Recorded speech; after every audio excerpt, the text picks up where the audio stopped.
NextFlow provides two types of static bars. Both are AC static bars, which means they run an alternating current.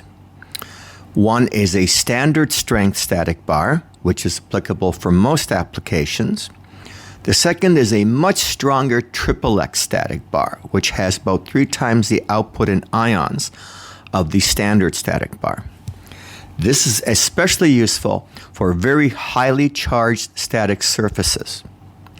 There is a misconception that if you simply add compressed air to the ion cloud that's produced from a static bar, that you can eliminate static from several feet away.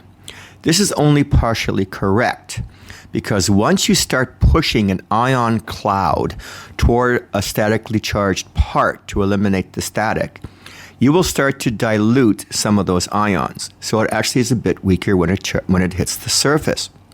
If you have a very highly charged surface, or a surface that is moving very quickly, you will not have the time to have this ion cloud cover that surface to be able to have time for the ions to basically eliminate the opposite charge that it sees on the surface of the part.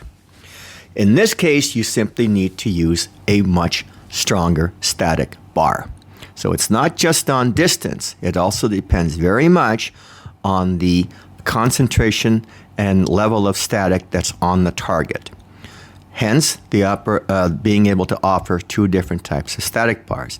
The regular strength static bar, which is applicable to most other AC operated static bars on the market, and the extra strong version, which gives you much more concentrated positive and negative ions to be able to address surfaces that have less time exposure because they're very fast moving, or because of the static charge being very, very high.